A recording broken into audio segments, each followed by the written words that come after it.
عمر فاروق رضی الله عنه ورته وی بچی برخورداره ولې چغې وې او جاړې وی یو ګناه رانه شوې ده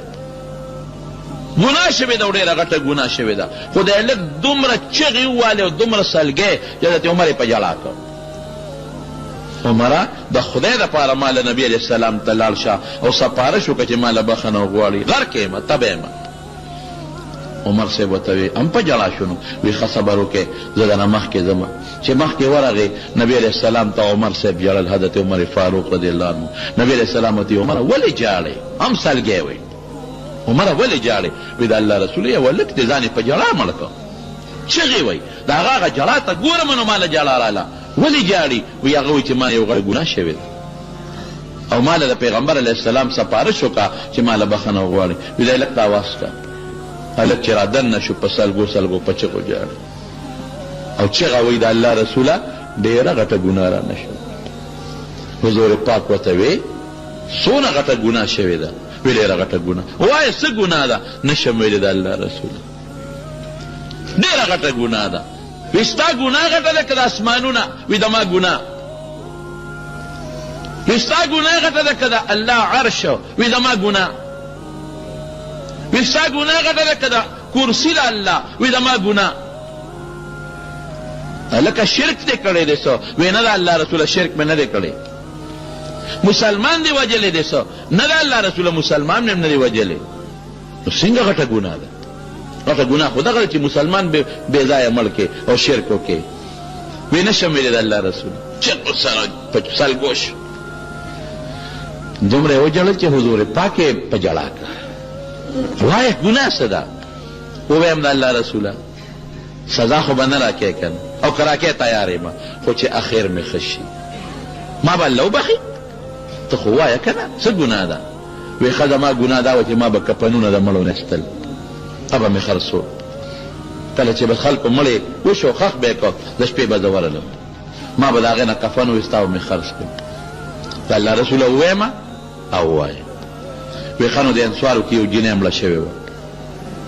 د شپې ورغلم د هغې نه مې کفن وویسته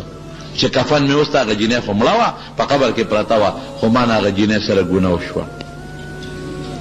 هغه مړي سره هغه مړې جینۍ سره ګناه وشوه چې ګناه وشوه د هغه مړي جینۍ د وجود نه د هغې جینۍ په شان چغه راوچته شوه او ما ته یې ووې چې ای بنده ډېر ظلم دې وکړه ډېر ظلم دې وکړه زه خو تا د قیامت دروازې په هغه 18 قامه کې رسوا کړم 18 قامه کې دې بربنډه کړم دا دې څو کړل او د قیامت په دغه لویه ورځ به خلکو خو مړي خپل لمبولي دي نو خدای ته به پاک ودرېږي او زه دې په غټه بیودسۍ کې ور واچولم نو زه به د قیامت په ورځ خدای ته په هغه غټه بیودسۍ کې ودرېږم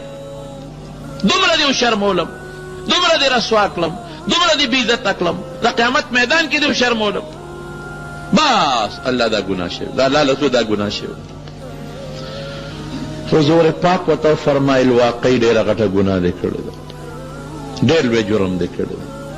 مړي سره داسې ګناه یا زنانه سره دا هلک پاڅېده دا هلک وی ویرېدم پاڅېدم چې هسې نه چې ته څه بل څه آیت زما په حق کې نازل نه شي او نبي علیه السلام خوب غصه شو لاړ او چې څنګه لاړه نو صاحبه غرونو ته لاړ مدینه یې پرېښوده او په غرونو کې خدای ته چغې وایي یا خدایا نو ما نه خو ګناه شوې ده که نه الله نو څوک دي چې ما به وبخي ستا نه بغیر الله ته چغې شروع شو جلا شروع شو الله بل څوک ته چې زه ورته چغه ووه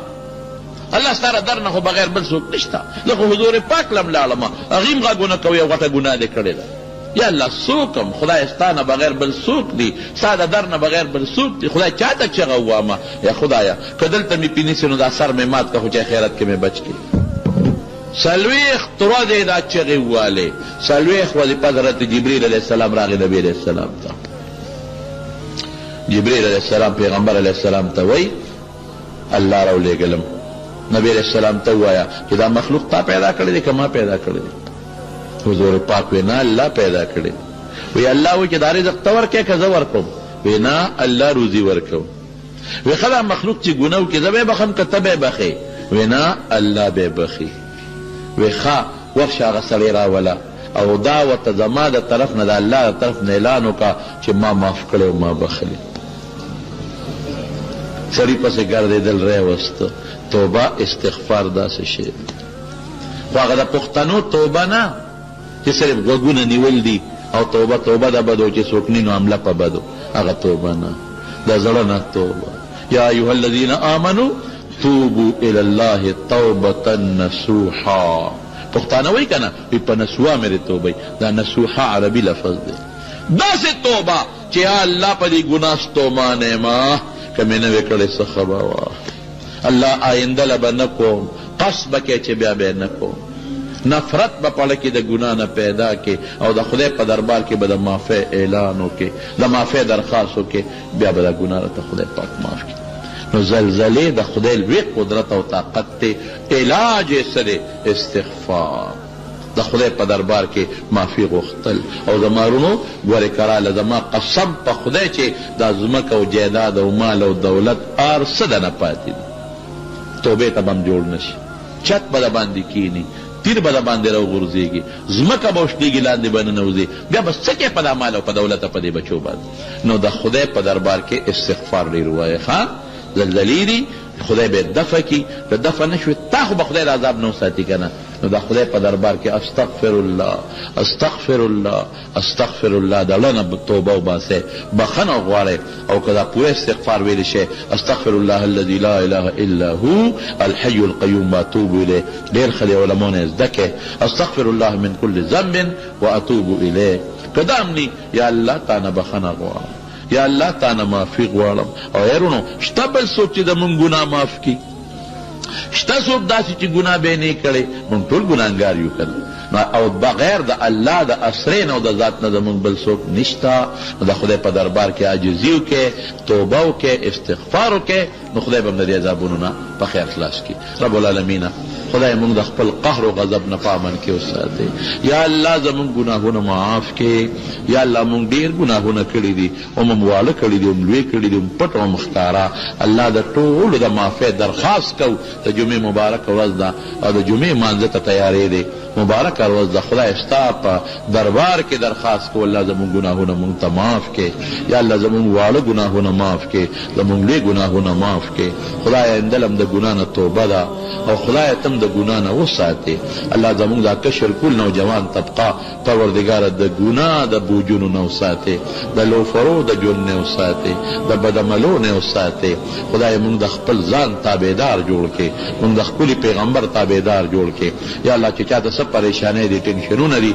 یا الله هغه پریشانۍ او ټینشنونه ولا په خوشحالو باندې بدل کړي. یا الله بې اولاد ولا اولاد ورکړي. بعض دوستان دي نارینه اولاد یې نشته، دعا وکړئ چې الله نارینه اولاد ولا ورکړي. دا چې چا رشتې نشته، صالحه رشتې ولا ورکړي. خدای زمونږ په ژوند کې برکت پیدا کړي، مال کې برکت پیدا کړي، عباداتو کې برکت پیدا کړي، د دنیا او د آخر خیر هم نصیب کړي، د دنیا او د آخر د شرونو نه مو ساتئ. خدای د شیطان د ملګرتیا نه مو ساتئ. خدای ستا او ستا د رسول د دشمنۍ نه مو ساتئ. یا الله ستا او ستا د رسول مبارک د دشمنۍ نه مو ساتئ. خدای دین سره مینه پیدا کړي، مدرسو عالمانو قاریانو قرآن سره مینه پیدا کړي. زړه کې خدای ستا محبت واچوي، ستا د مبارک پیغمبر محبت واچوي، د هغې په نقش قدم هم روان کړي. د ځان قدن او د قبر د عذاب نه مو ساتئ. د خدای د حضور پاک د جنډې لاندې جنت ته بوتلی کړي، د هغې د مبارک لاس د حوض کوثر اوبه هم نصیب کړي. زمونږ ډېر دوستان د یو ځای بل ځای لرې لرې ځایونو نه د جومات ته مانځله راځي. خدای په یو یو قدم وله اجر